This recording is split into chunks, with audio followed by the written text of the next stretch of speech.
Hi guys, నేను మీ Kalyaniraj. Welcome back to తని Bunny channel. మరొక కొత్త వీడియోతో మీ ముందుకు వచ్చేసా.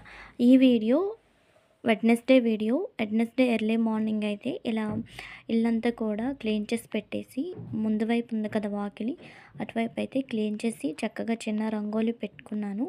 నెక్స్ట్ వచ్చేసరికి ఇటువైపు చాయ్, నెక్స్ట్ ఇటువైపు అయితే వాటర్. ఎర్లీ మార్నింగే హాట్ వాటర్ తాగడం అలవాటు కదా, హాట్ వాటర్ అయితే పెట్టేశాను. ఇలా పెట్టుకున్నాక ఈలోపైతే ఇల్లు గుమ్మాలు ఊడ్చేద్దామని, నెక్స్ట్ టీ, ఇటువైపు హాట్ వాటర్ మరిగేలోపు ఇల్లు గుమ్మాలు ఊడ్చేద్దామనేసి ఇల్లు గుమ్మాలు అయితే ఊడ్చేస్తున్నాను. ఇల్లు గుమ్మాలు నీట్గా ఊడ్చుకున్నాక ఆ ఇల్లు కూడా ఒత్తి పెట్టేస్తానండి. ఈరోజు వెడ్నెస్డే అండ్ సండే అదో రోజు, యాక్చువల్లీ ముందు రోజు అవ్వకపోతే అదే రోజు క్లీన్ చేస్తుంటాను. అయితే లేవడం కూడా కొద్దిగా లేట్ అయింది. లేచేసరికి 7:30, 7 అలా అయిపోతుంది. ఎలానో సెలవులే కదా అని కొంచెం లేట్గా లేస్తున్నాను. లేచి ఇవన్నీ చేసేసరికి ఇంకా లేట్ అయిపోతుంది. అయితే ఇక్కడ మాప్ కూడా పెట్టుకుంటున్నాను. ఇల్లు గుమ్మాలైతే ఊడ్చేసుకున్నాను. ఊడ్చుకున్నాక ఇక్కడ మాప్ పెట్టేస్తున్నాను. ఇవన్నీ కూడా ఎర్లీ మార్నింగే చేశానండి. ముందు రోజు చేసేస్తాను. హెల్త్ అనేది బాగాలేదు. నైట్ పూట ఫీవర్ వస్తుంది. అందుకని మార్నింగ్ ఓపుకుంటే దీపారాధన చేస్తాను అనుకుంటే ఇలా క్లీనింగ్ అవి పెడుతున్నాను. లేకపోతే క్లీన్ చేయట్లేదండి. ఇల్లు గుమ్మలు ఊడ్చేసి వదిలేస్తున్నాను. నెక్స్ట్ ఇక్కడైతే ఇలా మాప్ పెడుతుంటే మధ్యలో ఎవరో ఒకరు వస్తుంటున్నారు. అందుకని స్టాండు అటు ఇటు కదుపుతున్నట్లు చేసేసాను. నెక్స్ట్ వచ్చేసరికి ఆనపకాయ తీసి కూలింగ్, చాలా డేస్ అయిపోయింది తీసుకొచ్చి.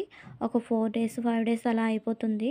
తీసి బయట పెడితే కూలింగ్ తగ్గుతుంది కదా అని బయటైతే పెట్టేశాను. ఈలోపు ఆనపకాయ కూలింగ్ తగ్గేలోపు మన తులసమ్మ వైపు ఉంది కదా, తులసమ్మ వైపు అయితే ఇలా క్లీన్ చేసి రంగోలి అయితే పెట్టుకున్నాను. ముగ్గు సుద్దతో అదే ముగ్గు సుద్ద ఉంటుంది కదా, దాంతో రంగోలి పెట్టట్లేదండి. సమ్మర్ హాలిడేస్ కదా, పిల్లలు ఈ గచ్చు మొత్తం ఆడడం, నెక్స్ట్ ముగ్గులే చెరిపోవడం అయిపోతుంది. అదంతా నెక్స్ట్ ఇంట్లోకే వస్తుంది ఆ డస్ట్ అంతా కూడా. అందుకని వెడ్నెస్డే కదా అని ఇలా మొక్కల్లో ఉన్న డస్ట్ అంతా కూడా నీట్గా క్లీన్ చేసి పెట్టేశాను. తులసమ్మ వైపు, నెక్స్ట్ ఈ ఈ మందార మొక్కలు ఉన్నాయి చూసారు కదా, ఇవన్నీ కూడా. నెక్స్ట్ మందారాలు గుబురుగా ఉండేవి కదండి, మొత్తం ఆవు కొరికేసింది. చూడండి ఇలా అయిపోయింది మొక్కల పరిస్థితి. నేను ఒకటి ఇంట్లో లేకపోవడం, మన గార్డెన్ ముందు చెత్త, నెక్స్ట్ మట్టి అంతా పేరుకుపోయి మొక్కలు కూడా అంత గ్రోత్నెస్గా లేవండి. అక్కడక్కడ ఒక్కొక్క పువ్వు పూస్తుంది మందారాలు. రెడ్ మందార అయితే పూర్తిగా లేవు, మొత్తం కొరికేసాయి ఆవులు. ఇటువైపు మాకు ఓపెన్ ప్లేస్ ఉండడం వల్ల ఆవులు, నెక్స్ట్ గేదెలు అన్నీ వచ్చేస్తుంటాయి. దానివల్ల మొత్తం గార్డెన్ మొత్తం పాడైపోయింది. నెక్స్ట్ వచ్చేసరికి ఆనపకాయ తీసానని చెప్పాను కదా, అదైతే కట్ చేసేసి ఇక్కడ కుక్కర్లో కొద్దిగా పప్పు, ఆనపకాయ అన్నట్లు కుక్ చేసేద్దామని కుక్కర్లో అయితే కుక్ చేస్తున్నాను.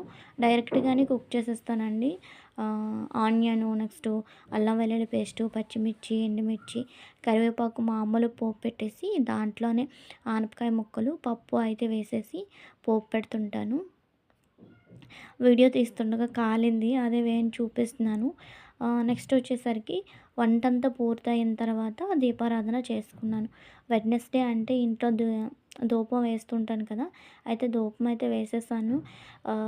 వెడ్నెస్డే కానీ పసుపు నీళ్ళు చల్లుకొని దీపారాధన అయితే చేసేస్తానండి. హెల్త్ బాగాలేదన్నాను కదా, అందుకని హెడ్ బాత్ అయితే చేయలేదు. ఇది మినీ రొటీన్ వ్లాగ్ షూట్ చేశాను, చిన్నది. నెక్స్ట్ అయితే దీపారాధన అయిపోయిన తర్వాత వీడియోస్ అనేవి ఇంకెక్కడ షూట్ చేయలేదండి. వీడియోనైతే ఇంతటితో ఎండ్ చేసేస్తున్నాను. ఈ వీడియో కనుక మీకు నచ్చితే లైక్ చేయండి, షేర్ చేయండి. మరిన్ని వీడియోల కోసం మన ఛానల్ని తప్పకుండా సబ్స్క్రైబ్ చేయండి. Bye bye, keep watching.